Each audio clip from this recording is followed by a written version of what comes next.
comprehensive report in terms of the proceedings and outcomes from that conference. Now this year, the World Water Day is celebrated under the theme, Making the Invisible Visible. That is what they are dealing with in Dakar. This year's topic refers to a very important subject of water resource management,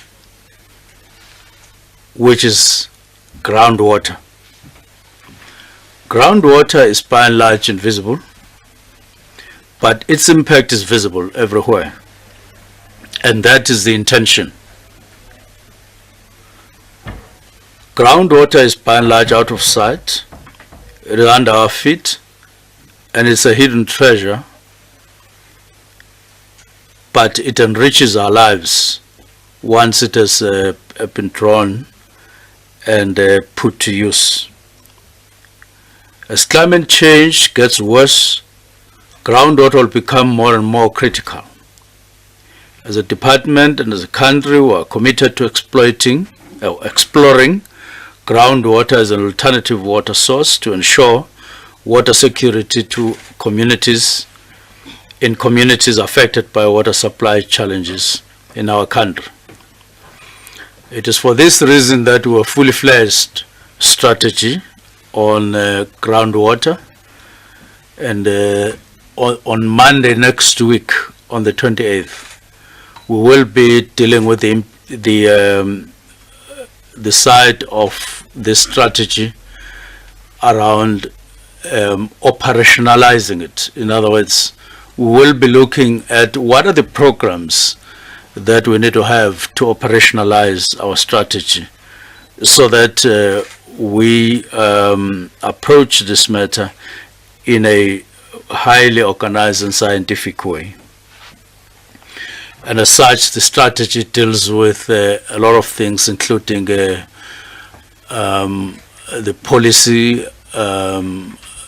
policy framework, together with the legislative framework that should apply, and then human resource, and even the issue of institutionalizing our approach to groundwater. South Africa is a water scarce country, and we want to say this more and more, louder and louder, so that every one of us in the country understands and come to terms with this fact that we are a water scarce country. Ranking at the 30th driest country in the world, and we receive summer rainfall in November, between November and March, with exception of the Western Cape as parts of Eastern and Northern Cape, which receive their water between May and August.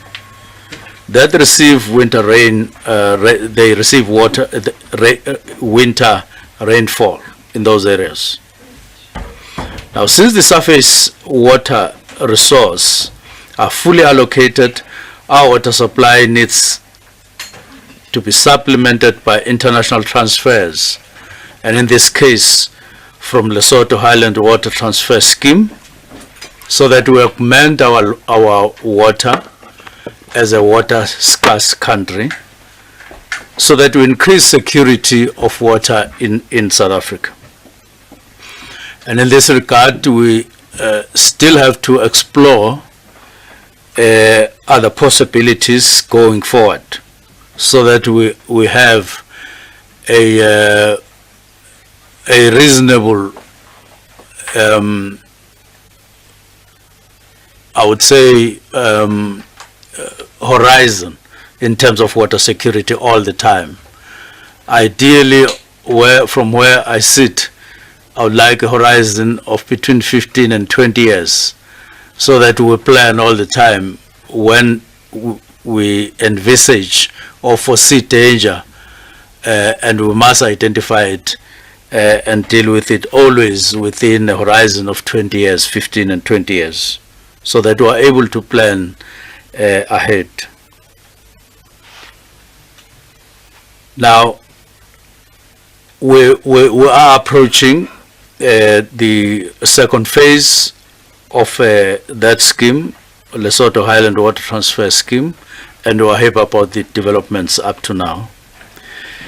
In order to meet the increase in water demand, we've gradually increased groundwater use through groundwater development scheme. There is an increasing trend for individual community members to drill boreholes for self-supply in response to water supply challenges.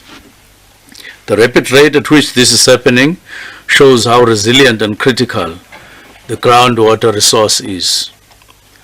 Groundwater plays an important role in ensuring that there is water security in South Africa, including contributing approximately up to 13% of the national water supply, in addition to providing up to 100 water supply to some areas. And therefore you can see from this that there is a huge benefit by different communities in different parts of the world, of the country, from groundwater, and therefore we need to be much more highly organized in this particular aspect of our water resource. It is thus a resource of strategic importance. Climate change and increased demand for water across multiple sectors have already impacted surface water storage through Southern Africa. Studies predict that by 2025, this region, Southern Africa, will have insufficient water supplies to meet human and ecosystems needs, resulting in increased competition for scarce resource, constrained economic development, and declining human health. And these are quite alarming words to mention, and therefore need to be prevented at all cost. And that's why I'm talking here about phase 2 of the Lesotho Highlands Water Transfer Scheme, and phase 2 thereof. And again, the need to explore more possibilities in terms of water security in the country, of which groundwater is part, but also any other possibility from outside our country. The Water Research Commission provides groundwater research and knowledge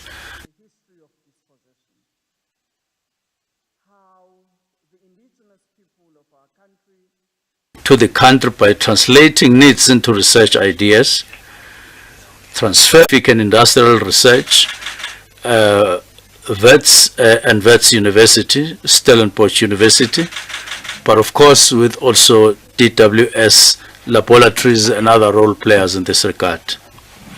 We have a formidable institutional arrangements in the country, and we rely on them, and we thank them for their continued work and contribution in this regard.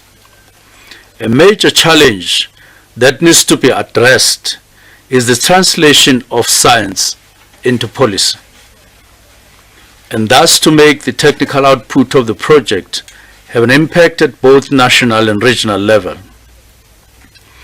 Developing resilient agricultural livelihoods and sustainable management of water resources are vital to achieve most of the development goals as outlined in the United Nations 2030 Sustainable Development Goals and the the Africa Agenda 2063. Today, however, groundwater is acknowledged as a national asset and an integral part of South Africa's water resources. Groundwater has played a major role in reducing the backlog for domestic water supply. As the department, we have acknowledged that our country's water resources are on the decline in both quality and quantity. We are not the only country facing the water quality challenges. The World Economic Forum Global Risk Report of 2019 reports that water environmental concerns are more prevalent than ever. The water quality management policies and strategies in South Africa 2017 identifies pollution from wastewater treatment plants and mine operations as main sources of pollution in South Africa. Policies and standards to deal with pollution in these sectors are generally in place, and challenges facing the country are not due to policy gap, but rather non-compliance to existing policies and standards. It is for this reason that even now we want to take this opportunity and issue a warning to polluters that stop polluting, but that is not enough. We are up for it. We are up to them, and we know what to do, and they know what we are supposed to do and what they are supposed to do. It is for this reason that we want to indicate we will be upping our game on compliance issues, including penalties on polluters. So it's two things that we're saying to them. Stop polluting. Where you fail to comply, you will be dealt with via penalties. The department is fast-tracking the activities of the anti-pollution task team to deal with all water quality pollution problems in the country, be it the main rivers, including the Vaal River system, but all other rivers in the country. This is where we're going. The objectives of the task team are to coordinate and integrate efforts for management of water resource quality in South Africa. It will provide high-level guidance to ensure protection of water resource and identify remedies to mitigate pollution impacts. Compliance, monitoring, and enforcement is one of the key tasks of the anti-pollution task team in our country. The main source of pollution comes from domestic wastewater treatment, which includes the leaking or malfunctioning of wastewater collection systems designed to transport wastewater to our wastewater treatment works, as well as the works themselves, and from mining operations. Currently, there are 1,013 municipal wastewater treatment works in the country, and of these, 544, that is 54%, have authorizations in place, with 23, which is about 236 that are unauthorized or operate under expired authorizations. This department is progressing with verification of the authorization status of a further 141 works, which is the remaining 14%. Again, on Monday, on the 28th of this month, we will be sitting for the whole day, and one of the main focus areas will be getting details on this matter, progress that is being made by the task team, looking at all points of pollution in the country, and actually also looking at our practical programs that seek to address these matters. We will be taking progress in detail on this matter. Since 2014, the department has investigated a total of 598 cases related to wastewater treatment works, which were mainly as a result of complaints received from the public. Enforcement actions were taken by DWS against these municipalities, which were found to have violated the water legislation in relation to wastewater treatment works. Enforcement actions taken including administrative, civil, and criminal cases. And I'm happy once more to say we will be taking details on all these matters in terms of our actions going forward to curtail this particular challenge that we have in the country of polluters and pollution.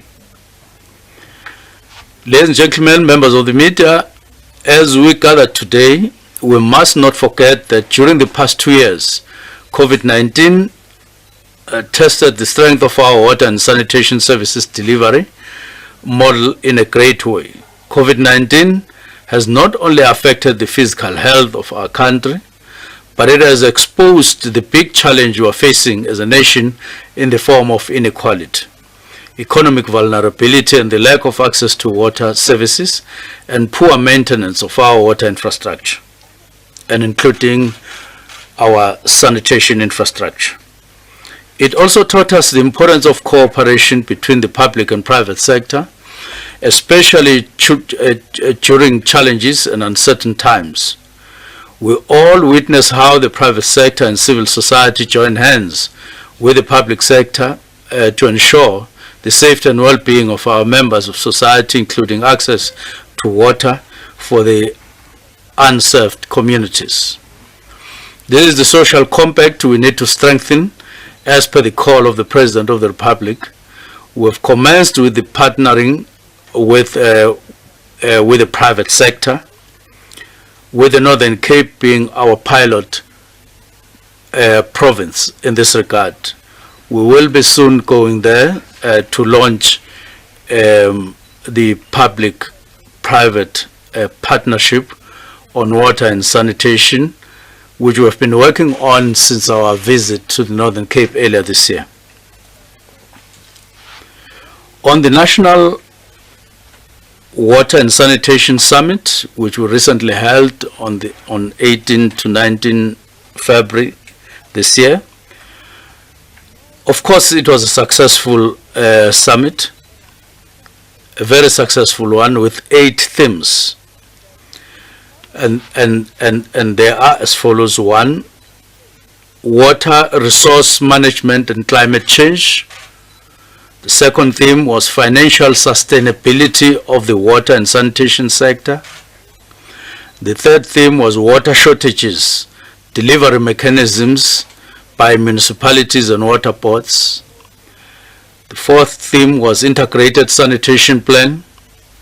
Fifth theme was water and sanitation infrastructure. Number 6 was managing pollution and water quality. Number 7 was transboundary and international water partnerships. And the last one was legislative framework. On the 28th, we will be receiving a comprehensive implementation plan of all the outcomes on all the 8 themes. And of course, the outcomes themselves were of very high quality, and we were very impressed with the participation and the quality of the outcomes of the deliberations in that 2-day summit. And therefore, we've now compiled all the information, and we will be receiving that presentation, so that from there onwards we implement all the outcomes in this regard. Of course, in many areas we have already started doing so, and that is underway. So discussions will therefore be held on these themes on that day, and we'll deal with timelines. And of course, all identified stakeholders that we will be working with on these resolutions will be activated once more, now on the implementation side. We're working on mechanisms to implement the proposed actions, as I've said, and overall, one of the highlights of our summit was that we are focusing on our weakness over time of delivering water to households and communities which has become an outcry all over. But that goes hand in hand with focusing our attention on water and sanitation infrastructure, which very often leads on disruptions of water delivery to our communities, such that it has become the issue in our country more than any other, and we are focusing on this matter via a number of strategies, including partnerships. Now, in conclusion, as we work towards the achievement of targets set out in the NDP vision of 2030 and the SDGs 2030 of affordable and reliable access to sufficient water and hygienic sanitation for socio-economic growth and well-being, with due regard to the environment, we remain resolute as a department, and we want South Africa to know that we are hard at work. Thank you very much for your attention.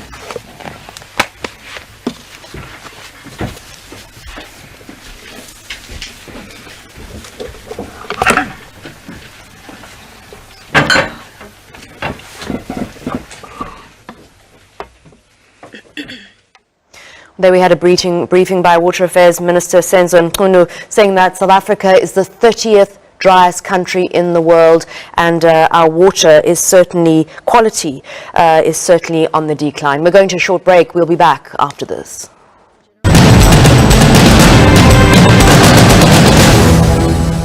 Regulation, Compliance and Enforcement, Mr. Ladies and gentlemen, at this point, we will open up the floor to the first round of questions.